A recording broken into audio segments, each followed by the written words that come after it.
The world of rhythm and blues has given us some of the most powerful voices and unforgettable melodies in music history. But behind the stage lights and chart-topping hits, many of these legendary performers carried secrets that only came to light after their deaths. From shocking autopsy reports to family revelations that changed how we understood their final days, the truth about what really happened to some of our most beloved R&B icons is far more complex and often more heartbreaking than the public ever knew. Here are 12 disturbing discoveries about R&B stars that emerged only after they passed away.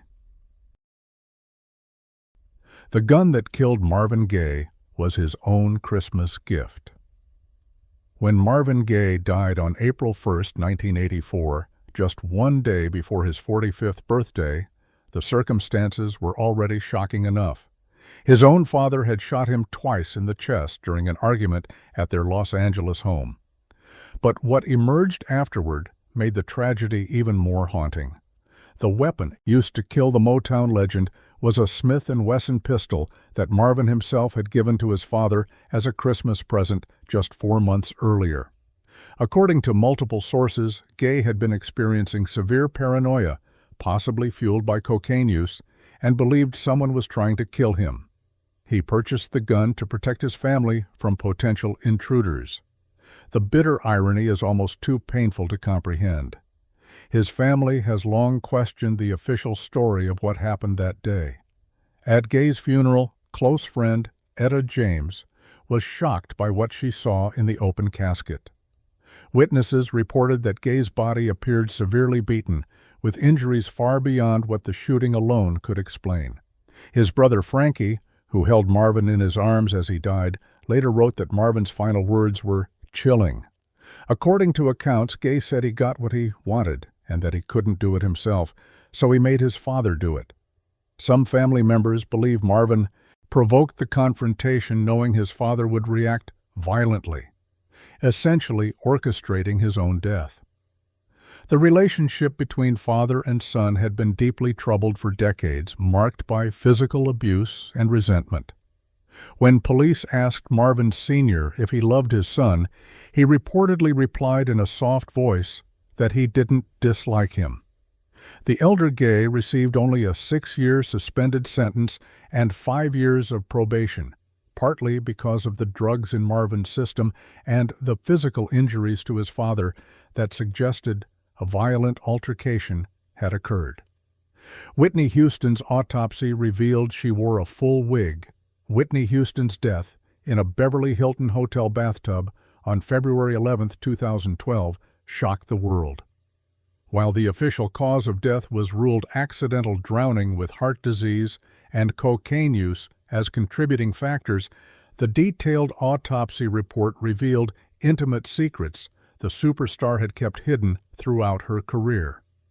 The report disclosed that Houston had breast implants, wore a full wig, and all of her upper teeth were dental implants. For someone who had maintained such a polished public image, these revelations showed how much effort went into maintaining the persona of perfection. The autopsy also revealed troubling details about her final moments. She was found face down in extremely hot water, still measuring 93.5 degrees when investigators arrived. Her body showed scald marks, and there was a bloody discharge coming from her nose.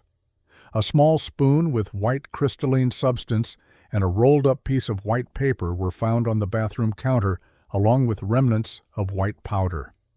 Toxicology tests showed cocaine in her system at a level indicating she had used it within 30 to 90 minutes before her death.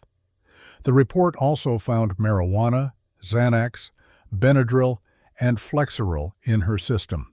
Though these weren't considered contributing factors, one of the most disturbing details was the hole in her nasal septum, evidence of chronic cocaine use over many years. According to the report, Houston had been in the bathroom for approximately an hour before her assistant discovered her body.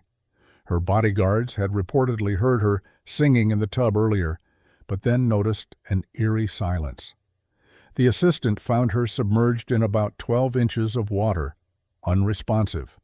The water temperature and the drugs in her system may have contributed to a seizure or loss of consciousness. The tragedy occurred just hours before a pre-Grammy party that Houston was scheduled to attend, and the party went on as planned, despite her body still being in the building. Aaliyah's pilot had cocaine and alcohol in his system. When 22-year-old Aaliyah boarded a small Cessna plane in the Bahamas on August 25, 2001, she had just finished filming her music video for Rock the Boat, a day ahead of schedule.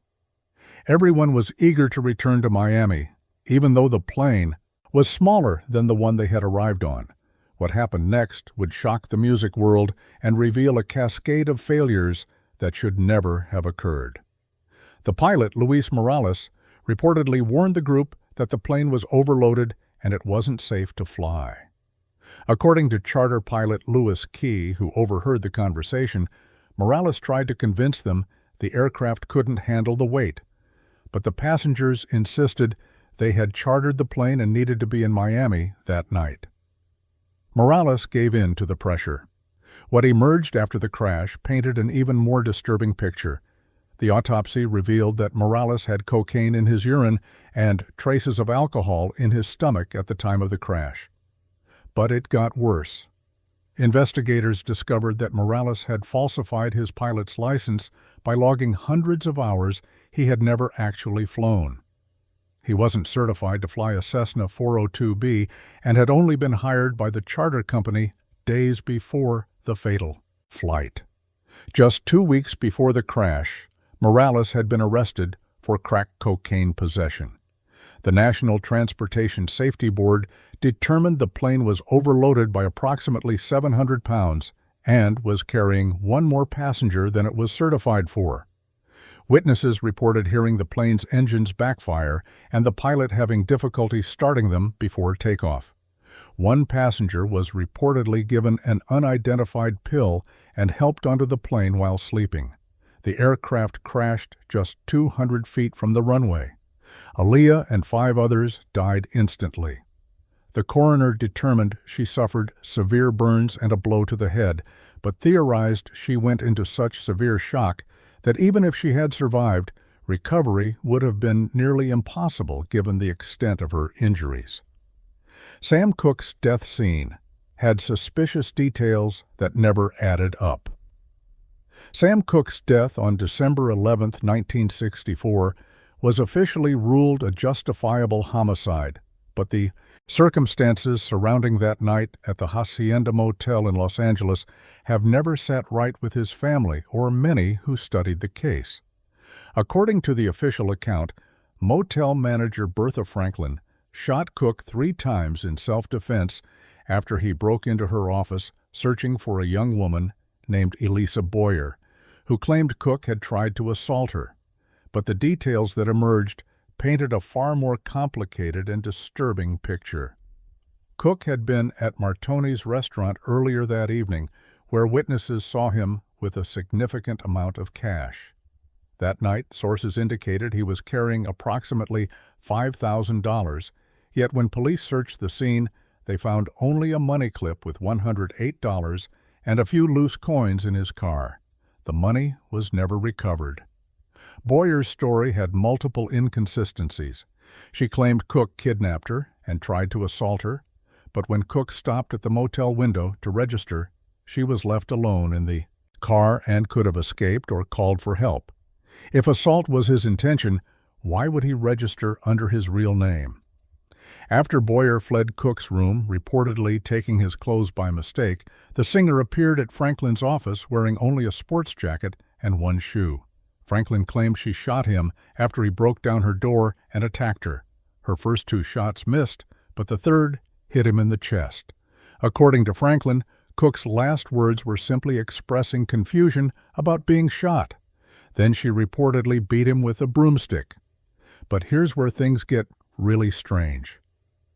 At Cooke's open casket funeral, attendees including Etta James and Muhammad Ali were horrified by what they saw. James later wrote that his head was nearly separated from his shoulders, his hands were broken and crushed, and his nose was mangled. The level of damage seemed impossible for one woman with a broomstick to inflict. The autopsy made no mention of these severe injuries. Some believe Cook was murdered elsewhere and his body was dumped at the motel. Others suspect his business manager was involved, hoping to control Cook's estate and music publishing company. Muhammad Ali famously said that if Cook had been Frank Sinatra or the Beatles, the FBI would have been investigating. A month after Cook's death, Boyer was arrested for prostitution. Years later, in 1979, she was convicted of second-degree murder of her boyfriend and sentenced to 25 years to life. Gerald Levert died from a prescription drug cocktail nobody knew about. On November 10, 2006, Gerald Levert was found dead in his bed at his Cleveland home at age 40. Initial reports suggested a heart attack, but when the autopsy results came back months later, they revealed something far more troubling about the son of O.J.'s legend, Eddie Levert. The Cuyahoga County coroner determined that Levert died from acute intoxication caused by a fatal combination of multiple woe, prescription narcotics, and over-the-counter drugs. The drugs found in his bloodstream included 3 different narcotic pain relievers: Vicodin, Percocet, and Darvocet. He also had the anxiety medication Xanax and 2 over-the-counter antihistamines in his system. The death was ruled accidental. A family spokesman explained that Levert had been taking pain medication for chronic pain from a lingering shoulder problem and surgery in 2005 to repair a severed Achilles tendon. All the drugs found in his system were reportedly prescribed to him by doctors.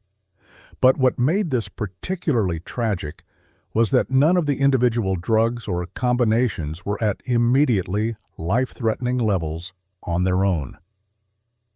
It was the cumulative effect of taking multiple medications simultaneously that proved fatal. Gerald Levert had been incredibly prolific in the years leading up to his death. He had just completed work on what would be his final album, In My Songs, which was released posthumously in February 2007. He was also working on a book with his father about their relationship and developing a reality show about weight loss. At the time of his death, he had been nominated for a Grammy Award.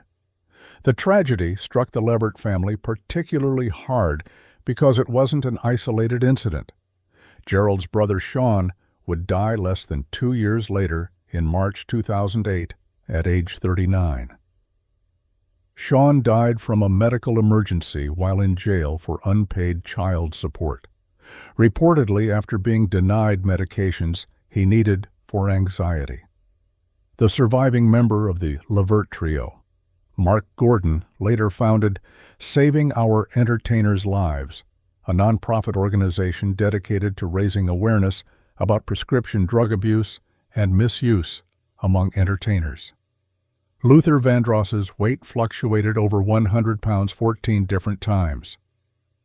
Luther Vandross had one of the most distinctive voices in R&B history, but the physical toll of his career and personal struggles remained largely private until after his death on July 1, 2005, at age 54. What emerged painted a portrait of a man battling demons through food in a way that ultimately destroyed his health. By his own admission, Vandross was a carb addict who lost and gained more than 100 pounds at least 14 times throughout his career, often very publicly.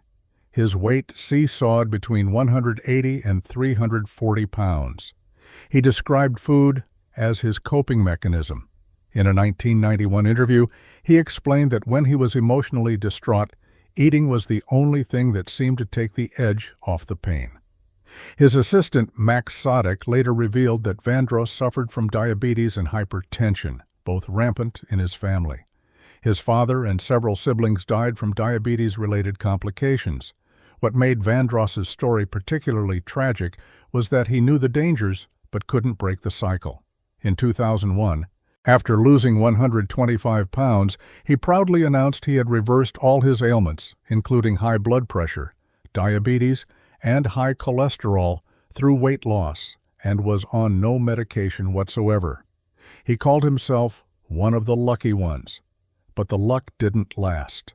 After regaining those 125 pounds and more, Vandross suffered a severe stroke on April 16, 2003, at age 52.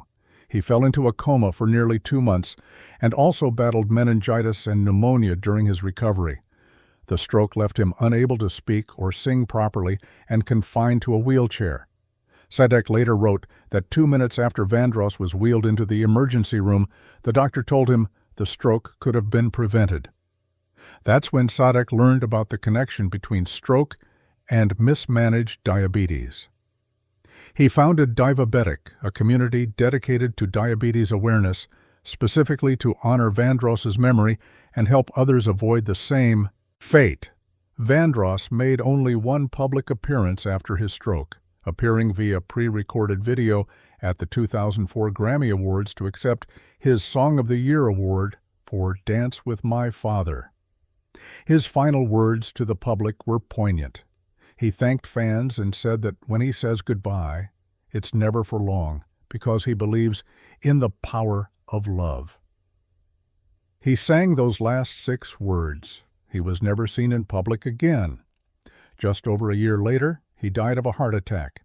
The relationship between his decades of yo-yo dieting, his diabetes, his hypertension, and his early death painted a devastating picture of how untreated eating disorders and mismanaged chronic disease can destroy even the most talented individuals. Rick James had 9 different drugs in his system when he died. Rick James spent decades as the self-proclaimed super freak of funk.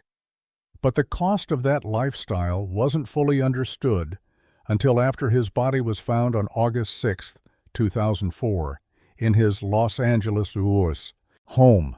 He was 56 years old. His publicist initially stated he died of natural causes, and the official cause of death was determined to be pulmonary and cardiac failure related to his health conditions, including diabetes, a previous stroke, and heart disease.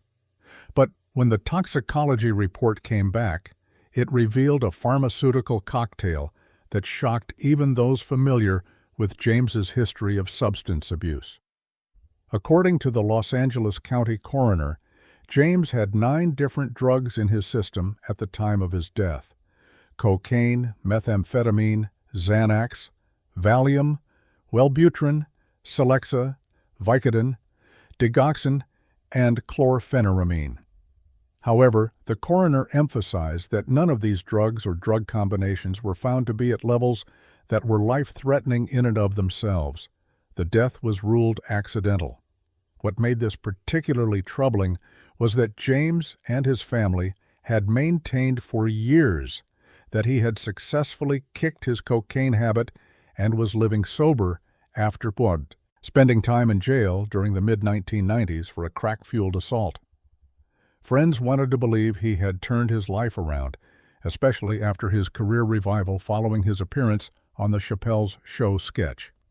Just days before his death, however, multiple sources reported seeing James at a Hollywood party using cocaine.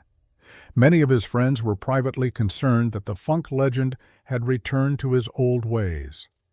His final public appearance had been at the BET Awards on June 29, 2004, just over a month before his death. He performed Fire and Desire with Tina Marie, receiving a standing ovation. At the time of his death, he was working on an autobiography and a new album. The book, The Confessions of Rick James, Memoirs of a Super Freak, was eventually published posthumously in 2007. The toxicology report suggested that while James may have been taking his prescribed medications for various health conditions, he had also been using illegal drugs. The combination of his damaged heart from years of abuse, the prescription medications, and the street drugs created a perfect storm that his body simply couldn't survive. His death served as a stark reminder that decades of drug abuse leave permanent damage that can't always be undone, even with sobriety. Natalie Cole's drug use from decades earlier came back to destroy her kidneys, Natalie Cole thought she had escaped the consequences of her past. After battling heroin and cocaine addiction in her 20s and getting sober in 1983, she rebuilt her career and won multiple Grammy Awards. But in February 2008, during a routine checkup, her doctor delivered devastating news that connected directly back to choices she made more than 30 years earlier. Cole was diagnosed with hepatitis C, a potentially fatal liver disease. Her doctor explained it could have come from a blood transfusion, a tattoo, or sharing needles during drug use. Cole admitted she had been an intravenous drug user, but that was 25 years in the past. The virus had remained dormant in her body for decades, silently waiting.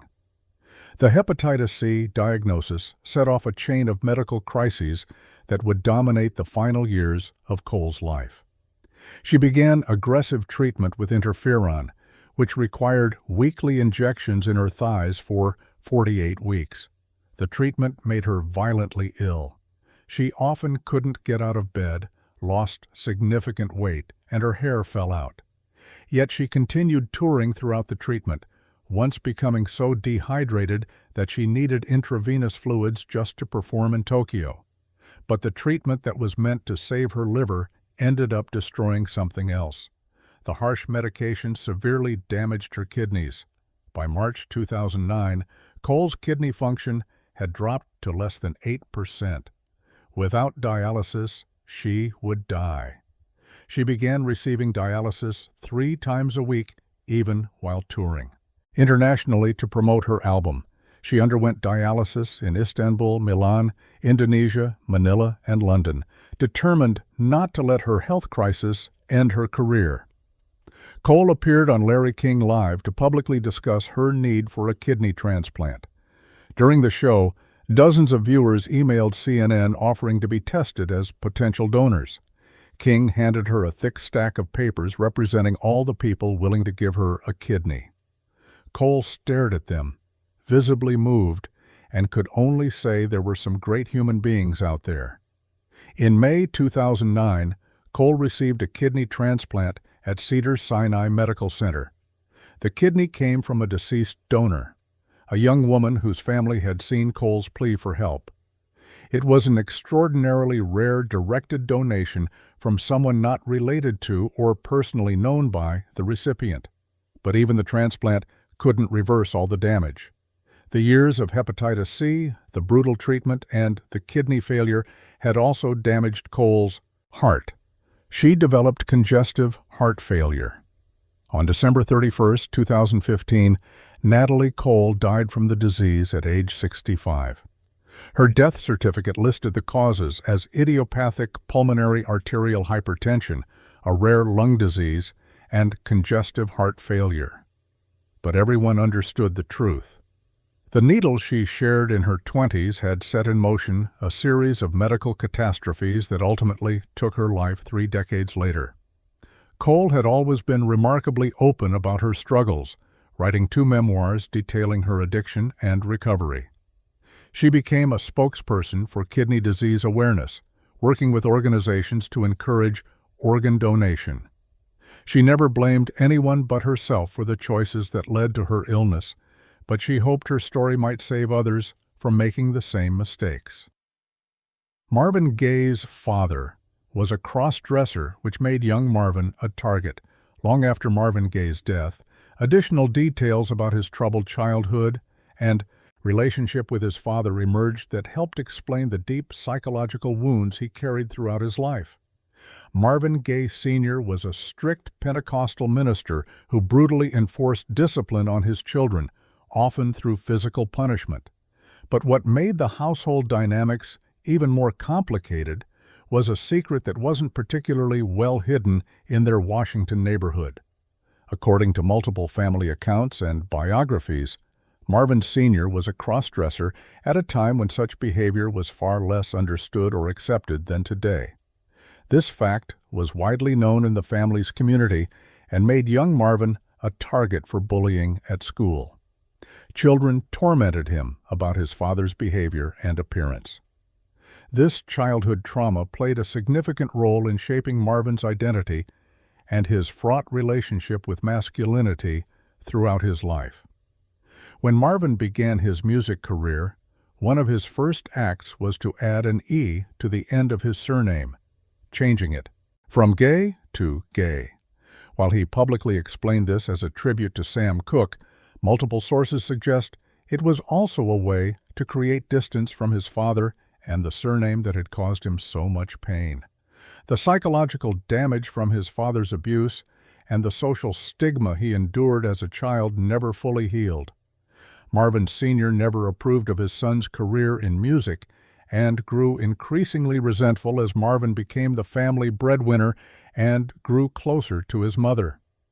By most accounts, the Reverend harbored significant envy over his son's tremendous success, while he himself had failed to achieve the religious recognition he craved.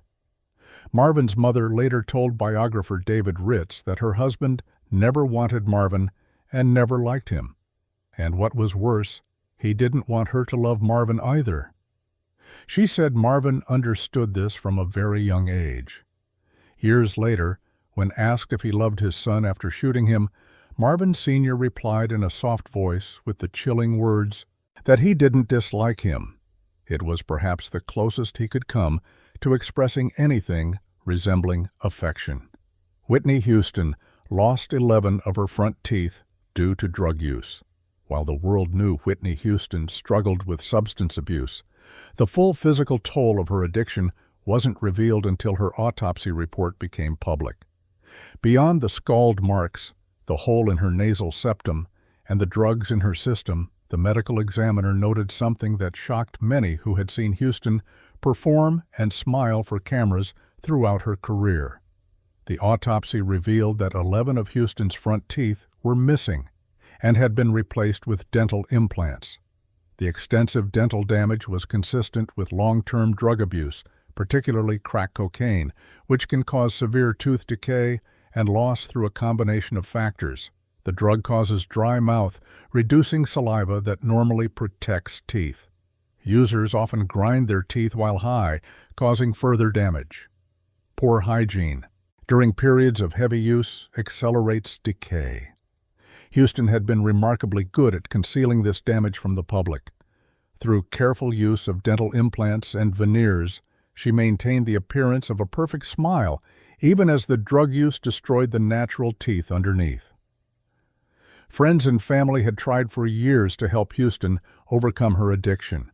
In 2002, Houston did an infamous interview with Diane Sawyer where she denied using crack cocaine. She famously stated that she made too much money to ever smoke crack, declaring that crack is whack. But she later admitted to spending 7 months in her pajamas on her couch using crack cocaine. By the time of her death, Houston's body bore the accumulated scars of years of substance abuse that no amount of makeup, wigs, or dental work could fully hide. The contrast between the immaculate public image she maintained and the reality of what drugs had done to her body was stark and heartbreaking. Sam Cooke was carrying $5,000 that vanished. In the investigation following Sam Cooke's death, one detail kept bothering investigators and Cooke's family, though it was ultimately deemed beyond the scope of the coroner's inquest into the shooting itself. Multiple witnesses at Martoni's restaurant, where Cooke spent his final evening, reported that he was openly displaying and counting a large amount of cash throughout the night. Various accounts suggested he was carrying anywhere from $3,000 to $5,000, an enormous sum in 1964 that would be equivalent to roughly $45,000 today. When police searched the scene at the Hacienda Motel and Cooke's car, they found only a money clip containing $108 and a few loose coins near the ashtray. The rest of the money had vanished. Elisa Boyer, the young woman who accompanied Cooke to the motel, and whose story formed the basis of the official account, was found to have only a $20 bill in her purse when police searched it. She claimed that while fleeing Cooke's attempted assault, she grabbed his clothes by mistake in her panic. Those clothes, which would have contained his wallet and cash, were never fully accounted for in the police reports. This missing money is one of the key reasons many people believe Boyer's story was fabricated. The theory is that Boyer, who was arrested for prostitution just 1 month after Cook's death, had gone to the motel willingly with Cook, then slipped out of the room with his clothing and money while he was in the bathroom. When Cook realized he'd been robbed, he may have panicked and confronted motel manager Bertha Franklin in a confused, intoxicated rage. Not to attack her, but to find his belongings. This alternative narrative would explain his bizarre state of dress and his desperate demands about where the girl went. It would also explain why Boyer fled before Franklin even opened the door to her office, and why she called the police from an outside phone booth before Franklin placed her own call. The missing money became even more significant when Franklin later sued Cook's estate for $200,000 in damages, claiming physical injuries and mental anguish. She was ultimately awarded $30,000. For a motel manager to receive that kind of settlement, while the $5,000 Cook was known to be carrying simply disappeared without investigation, struck many as highly suspicious. Luther Vandross was working on a reality show about weight loss when he died in the months before his fatal stroke in April 2003. Luther Vandross had been working on a new project that he hoped might finally help him conquer his lifelong struggle with weight. He was developing a reality television show in which he would document his own weight loss journey alongside 12 female fans who would train with him at his palatial home. The show was meant to be both inspirational and honest about the challenges of losing weight. It was paired with an album of the same name and a book project with his father called I Got Your Back that explored their relationship and addressed issues of male bonding and repairing fractured families. The book was eventually published in June 2007, 2 years after Vandross's death, as a tribute to both the singer and his message about the importance of family reconciliation. The reality show never came to be. Just as Vandross was preparing to launch this public effort to address his health issues, he suffered the massive stroke that would leave him incapacitated for the final 2 years of his life. The tragic timing seemed almost cruel. Here was a man who had struggled with his weight and related health issues for decades, finally ready to address it openly and help others facing similar challenges, only to be struck down by the very health problems he was trying to overcome. After the stroke, Vandross spent nearly 2 months in a coma, fighting meningitis and pneumonia in addition to the stroke damage. When he finally regained consciousness, he could no longer speak or sing properly and required a wheelchair. His assistant later revealed that Vandross's diabetes had been poorly managed for years, and the massive weight fluctuations had placed enormous strain on his cardiovascular system. The stroke left permanent damage, and although Vandross fought to recover, his body had been pushed beyond its limits. The reality show concept and the associated projects represented what might have been a turning point in Vandross's life if he had started addressing these issues earlier, before the damage became irreversible. Instead, they serve as a poignant reminder of how he ran out of time.